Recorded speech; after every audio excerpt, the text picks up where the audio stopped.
All right, so you sent us these CIA emails about a birthday in a political newsletter, and, well, that's what we're diving into today. Sounds interesting. We've got a fascinating batch of emails released through the Freedom of Information Act. Through FOIA? Yeah, exactly. And they offer a peek behind the curtain of the 2016 election. Wow. So our primary source is an email thread from February 2016. Someone flags someone's birthday mentioned in the playbook and asks, who is this? Interesting. And the answer is Neil Higgins. Neil Higgins. Right, Neil Higgins. But what I found interesting is that the sender is more focused on the fact that Neil shares a birthday with Joe Pesci from Goodfellas. Oh, wow. And Mia Farrow. Interesting. There's even a playful response quoting Pesci's famous line, "You laughing at me." Huh. Clearly someone at the CIA is a movie buff. You think so? I think so. But here's where things get really intriguing. Okay. The second email is the actual playbook sent by Mike Allen. It's a snapshot of the 2016 New Hampshire primary on a pretty significant day, the 100th anniversary of the primary and budget day for the upcoming fiscal year. Wow, talk about a collision of politics and history. Right.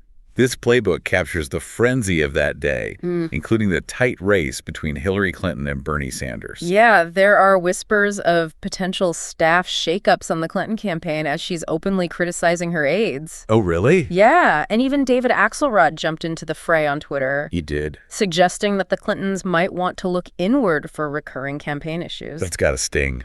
It does highlight the pressure cooker environment of a presidential campaign. For sure. Especially for someone like Hillary Clinton, who was considered the front runner, but facing a surprisingly strong challenge from Bernie Sanders. Right.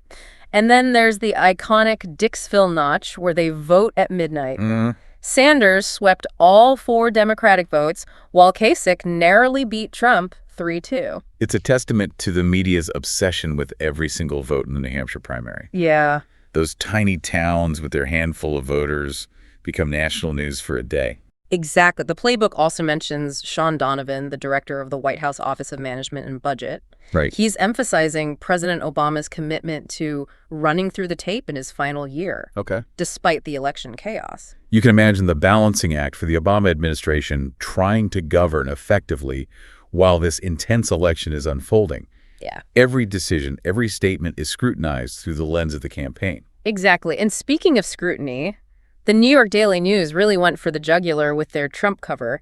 Is NH smarter than this 5th grader? I mean, wow, that's bold. That's the 2016 media landscape in a nutshell. Yeah. Provocative headlines and no punches pulled. The playbook also draws on an LA Times analysis about New Hampshire's changing demographics becoming less distinctive and more aligned with national trends. This raises a fascinating question. How much do shifting demographics impact the political landscape? Yeah. Especially in a state known for its first-in-the-nation primary.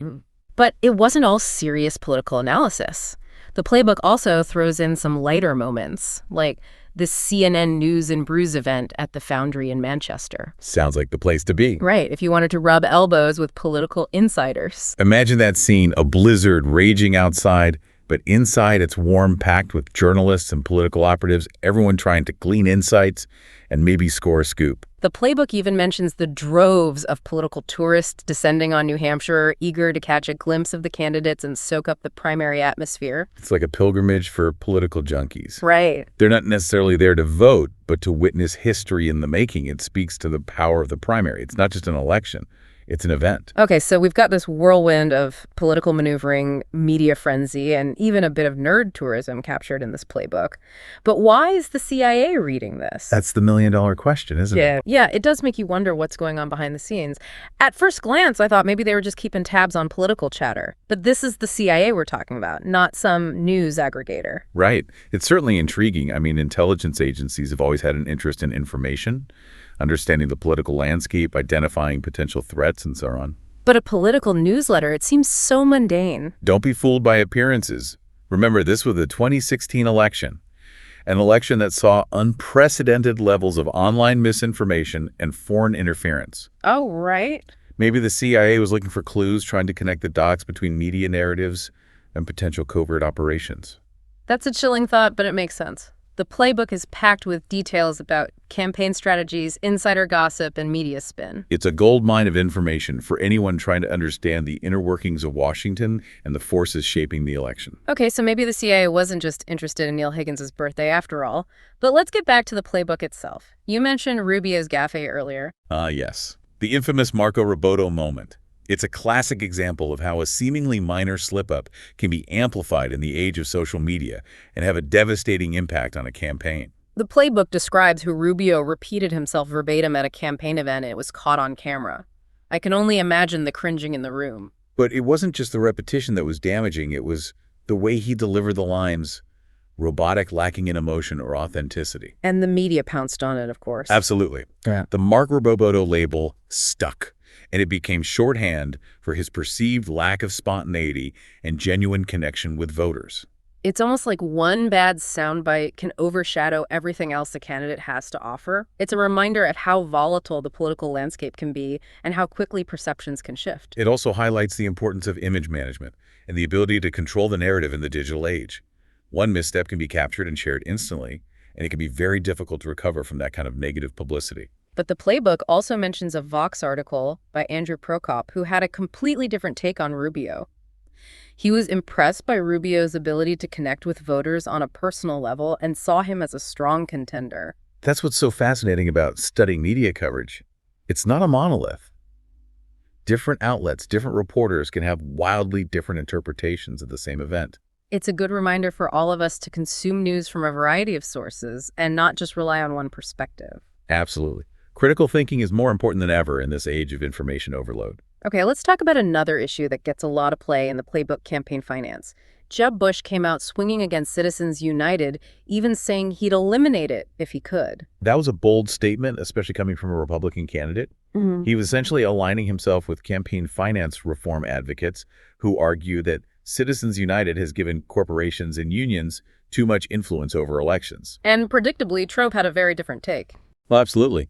He tweeted that Bush's stance was sad and pointed out that Bush had just wasted millions of dollars from special interests on his failed campaign. Classic Trump, turning any issue into an attack on his opponents. But it does highlight the deep divisions within the Republican Party. At the time, you had establishment figures like Bush calling for reform, and then you had this outsider Trump who seemed to revel in the chaos and the influence of big money. It's a microcosm of the larger political landscape. The growing polarization, the distrust of institutions, and the rise of populism.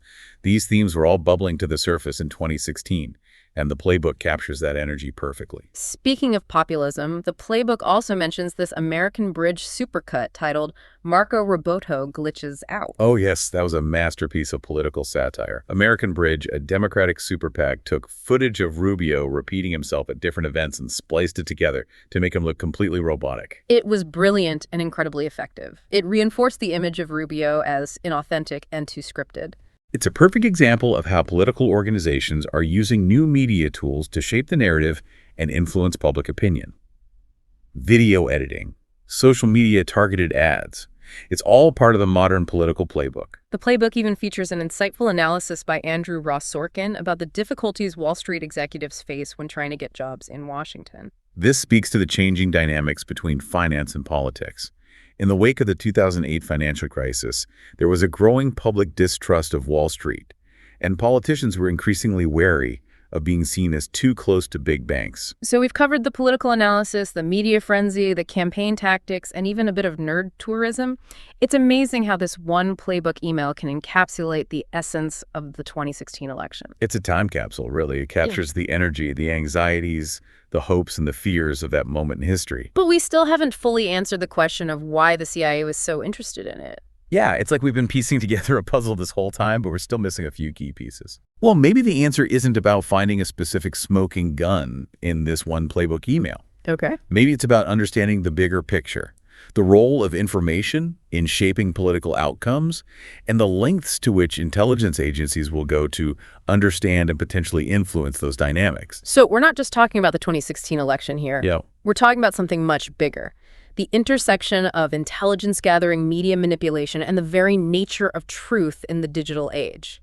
Exactly. Think about it. In 2016, we saw the rise of social media as a powerful tool for political campaigning, but also for spreading misinformation and propaganda.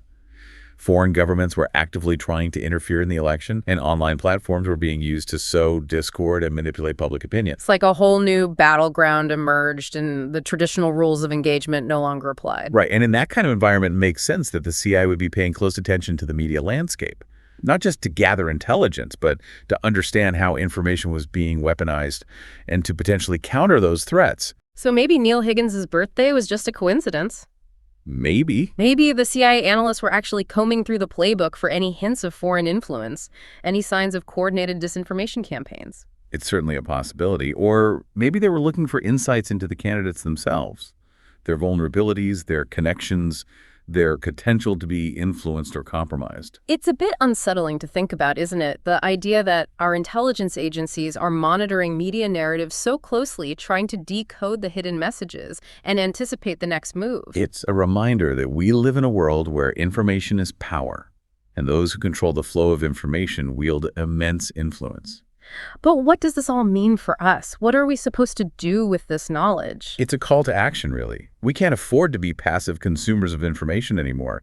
We need to be critical thinkers, questioning everything we read. And here we need to be aware of our own biases and seek out diverse perspectives. It's like we're all detectives now, trying to piece together the truth from a fragmented and often distorted reality. And that's a skill that's more important than ever in this age of information overload and online manipulation. So if you're feeling a little overwhelmed by all this, you're not alone. It's a lot to process. But here's the good news. You've already taken the first step. You're curious, you're asking questions, and you're seeking out information from reliable sources. And that's the best defense we have against the forces that would seek to manipulate us. Stay informed, stay engaged, and never stop questioning. Well said. I think that's a great note to end on. We started with the simple question of why would the CIA care about a birthday in a political newsletter?